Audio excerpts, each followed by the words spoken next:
As you know, I like the intellectual dimension of the text, and you might be familiar with this chapter. It's when the human being is expelled from the Garden of Eden. Why? Because the serpent convinces the woman to eat from the tree, and the woman convinces Adam to eat from the tree, and that causes the expulsion from Eden. Because Hashem forbade the human being Adam from eating from the tree. We're going to go a little deeper, but I want to start with an interesting fact. What was the serpent's punishment? If you remember, the serpent is told that it will crawl on its belly, and you might wonder, how is that? What did the serpent have before? Wings? Did it have legs? How is this? Well, I want to show you that not only did the Midrash say yes, that it had legs, and not only that, but on a biological level, it has been shown that the skeleton of snakes has certain sections where you could think that snakes in their previous evolutionary state had legs. But putting that aside, I want to show you a bit about the mythology from the 6th century BCE. This is one of the archaeological pieces that was found at the Ishtar Gate, where you can clearly see that it's a reptile. There's no doubt that it looks like a snake and it has legs. This is from Babylonian mythology. Now I want to show you something from Egyptian mythology, which actually predates it. And one of their gods, one of their deities, you can see the name below, was a serpent that had legs and arms. This same deity had other representations with wings. Here you can see the legs of this serpent deity, and here you can also see others, and of course there are many more. But the point I want to make with all this is that if you were living in this era, for example, in ancient Egypt, and you talked about a serpent that had legs and is punished by being forced to crawl, in that era, people would have understood very well what you were talking about, because to express very deep ideas, in ancient times people spoke in these terms. They spoke in terms of serpents, in terms of floods, in terms like that, and that was the language used at that time. Nowadays, and this is one of the, let's say, great intellectual downfalls of modernity, is that people, particularly militant atheists, criticize the Torah as if it's a kind of cartoonish book.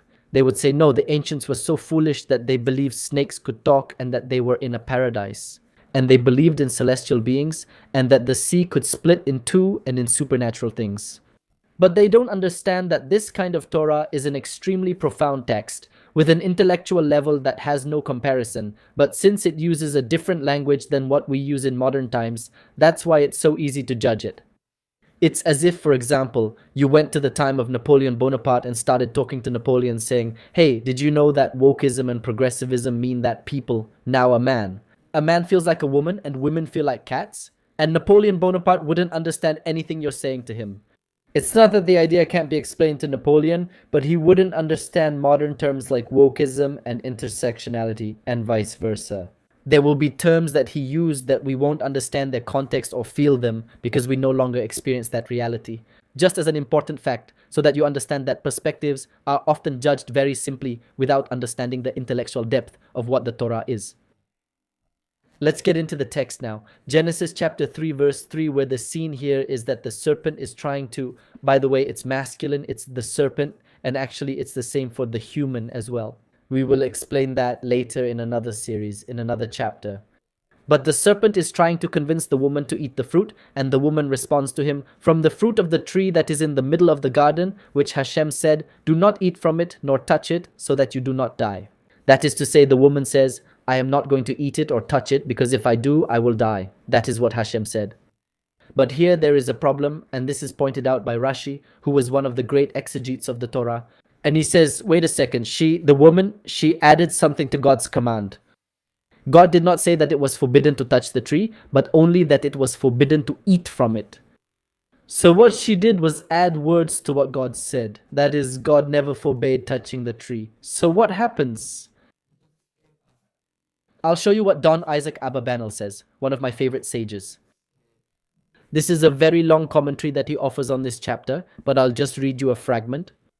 He says, in this chapter, this event is a lesson for those who philosophize, who investigate with their own speculation about the divine commandments and lean toward their own inquiries and abandon the Torah of Hashem and his commandments, which is truly a perversity and a criminal offense. Here, what Don Isaac Abarbanel is telling us is that the speculation that the woman had, the woman is the human being, right? The serpent is the human being, the woman is the human being, and Adam is the human being. We will talk about this soon, or maybe in another episode of our study series. But what the woman is doing here is speculating about what God said. So what is the woman's reasoning? According to what Abba Banel explains to us, the woman said, let's see, Hashem said that if I touch the fruit, I will die. But I see that the serpent touches it, eats it, and doesn't die. So my conclusion is that Hashem's command is not literal, but maybe it's an analogy, and she starts to speculate, right? Maybe it's because God doesn't want us to be like him. So she begins making all these speculations. But that's exactly the mistake. And in fact, that's why new religions and new sects are born, because we start to speculate about what the ultimate and supreme goal of human beings is. So we speculate that the ultimate solution for human beings is an economic model where there is no privatization. And we change the human essence of living in groups and invent ideologies like communism or anarchism. And we start creating ideologies and sects. And that's the mistake in the speculative intellectual process of the woman. Now let's take a deeper step. I really like to focus on the intellectual level, the intellectual dimension of the Torah. This is brought by Maimonides in his great work, Guide for the Perplexed. There, Maimonides explains to us that before eating the fruit, Adam's function, what he was able to do, was to distinguish between what is true and what is false. The concepts of good and bad did not exist for Adam, what we today call morality. Adam didn't speak in terms of this is good and this is bad, but rather Adam spoke of true and false. For example, for a Hamas terrorist. Was what he did on October 7th good? The answer is yes, because within the ethical, cultural, and moral framework of the terrorist, what they did is considered good. No, or for example, a Nazi in World War II. Was what they did to us Jews good? For a Nazi, yes, because they believed in the racial theory and all that. So, human beings start to build not only with the speculative model of what is the ideal model that leads me to a transcendent truth, to God, to the God of each Calvary. Not that I'm going to create social models where each person has their own moral truth of what is good and what is bad. In reality, people don't ask about truth, but about what is good or bad.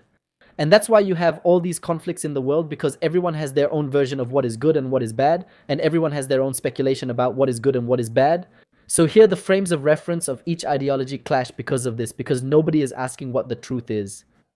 And that is the fall of Adam. So I want to show you how Maimonides explains it. Adam is the intellect, Eve is the body, the senses, and the serpent is the imagination, desire. They all make up the human being. They're just different parts of it. And what happens in the fall from Eden is that reason submits to the desires of the imagination and the senses, and that is the fall of the human being. The consequence of the intellect being subjugated to emotion, to how I feel like a dog, I feel like I had a revelation. And you start to speculate, and that is the fall of the human being. The ability to stop seeing the truth and start making morality, to start thinking about what you're distinguishing between good and evil. That is the fall of man, and that is the intellectual tragedy that makes the human being move from a purely intellectual sphere to moral opinion and to the opinion of sensation, of the sensory. People form opinions based on their feelings, such as regarding Gaza. People see photos of the war, rubble, children, and they form an idea of what seems good or bad to them based on an emotion. But instead of being in a state of questioning what is true and what is false, that is the downfall of the human being, and with God's help, when we overcome this, we will return to a higher state of humanity.